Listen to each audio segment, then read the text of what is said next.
कहते हैं लोग शहर बदलते हैं अच्छी जिंदगी जीने के लिए, लेकिन भारत में एक ऐसा शहर भी है जहां पर लोग जीने नहीं बल्कि मरने के लिए आते हैं।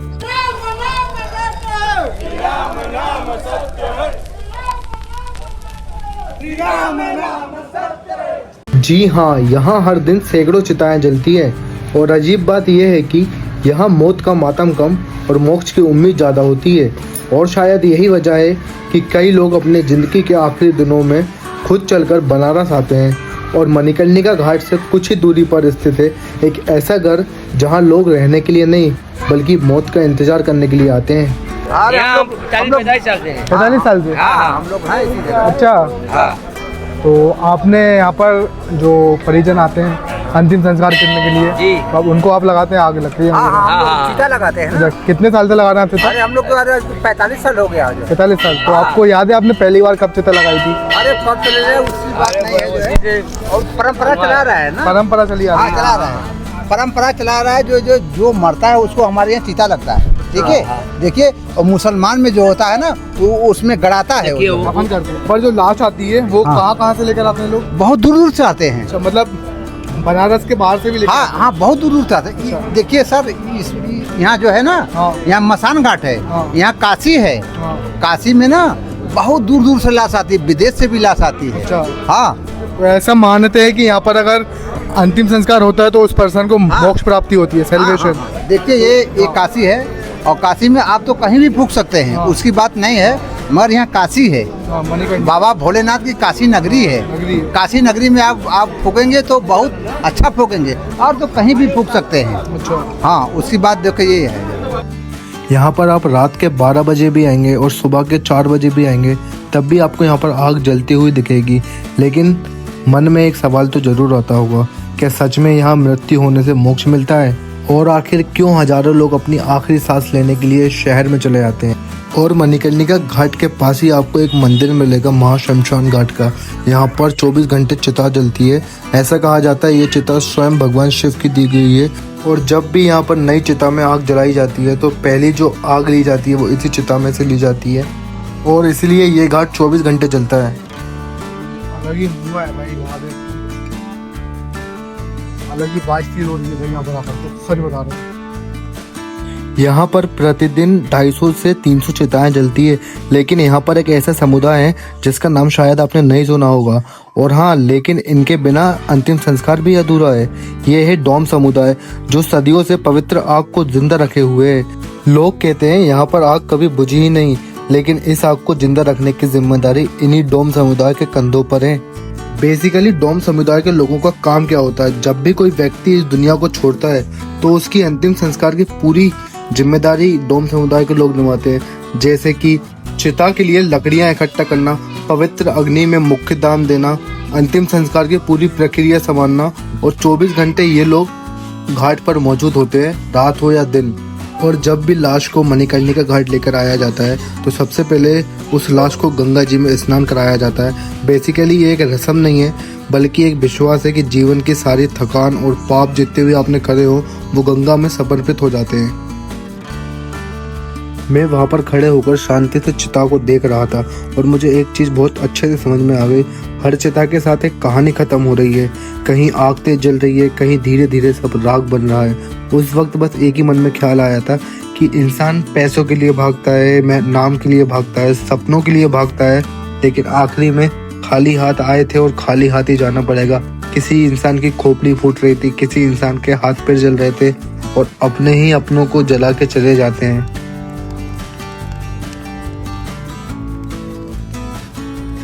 वहाँ पर भाई प्रतिदिन ना 200 से 250 अंतिम संस्कार किए जाते हैं और जब ना नीचे की जगह फुल हो जाती है तो भाई ये ऊपर एक बिल्डिंग है, इसके ऊपर भी देखो यहाँ पर भाई अंतिम संस्कार किए जाते हैं।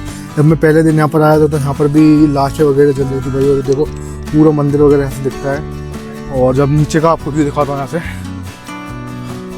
लुक एट द व्यू भाई, ये चेक करो, सब मोह आया भाई। एक दिन सबको यहीं पे आना है, यहीं पे अगर तुम चल जाओगे ऐसे।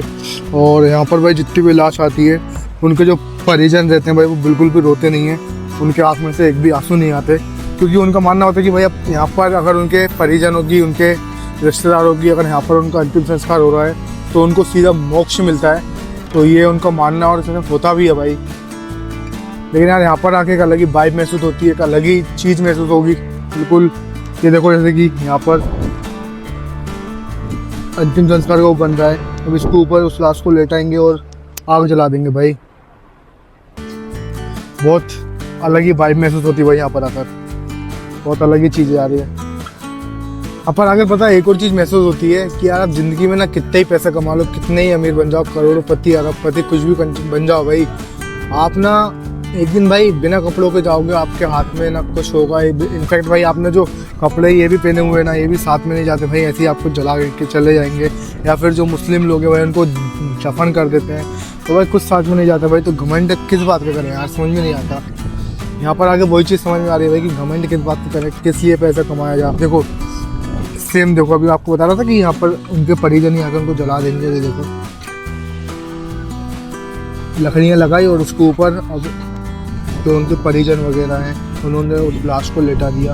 और अब जो भी उनके परिवार का सबसे बड़ा होगा और मुख्य होगा उनके बच्चों में, तो वो आग लगा देगा भाई। कुछ साथ में नहीं जाता भाई। देख लो न जाने कितना पैसा कमाया होगा, क्या क्या करा होगा इनने, और आज खाली आते भाई। मंदिर से मात्र कुछ ही दूरी पर है भाई मोक्ष भवन, जहाँ पर लोग मौत का इंतजार करने आते हैं और वहाँ पर रहने के लिए 14 दिन के लिए वहाँ पर लोग रहते हैं बिना नेटवर्क के। ओनली सिर्फ राम राम के भजन कीर्तन वगैरह होते हैं। तो अभी अपन चलने वाले हैं भाई मोक्ष भवन पर और जाके बताता हूँ वहाँ के लोगों की ज़िंदगी क्या होती है, किस कंडीशन में लोग आते हैं और कैसे कैसे लोग करते हैं। तो भाई चल के दिखाने वाला हूँ। बाकी जो मणिकर्णिका घाट है वहाँ से बस थोड़ा आगे जाओगे 200 मीटर तो एक गेट नंबर 3 आएगा, वहाँ से अंदर घुसना है और मोक्ष भवन आपको मिल जाएगा।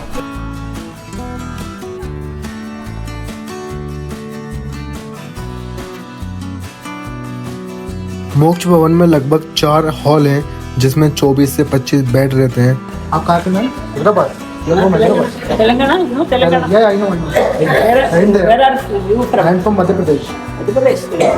I am traveling around India. Almost 90% I have already covered, including our South India. Oh, Yeah, Tamil Nadu, Karnataka, Kerala, South so India. you know all places. Yeah. Otherwise, what is then your job or studies or what? Yeah. This is what? Actually, I am a travel blogger. अच्छा travel होगा। Yeah. पैसा तो होता है। No. That is not for money, just for passion. Good. Yeah, meet all the Yeah. Hello sir. नमस्ते। कैसे हैं आप? ठीक है। कितनी एज है आपकी? एज उम्र? एज 80। 80 plus 80 years. आप कहाँ से? एपी हैदराबाद। आंध्र प्रदेश। हैदराबाद आंध्र प्रदेश।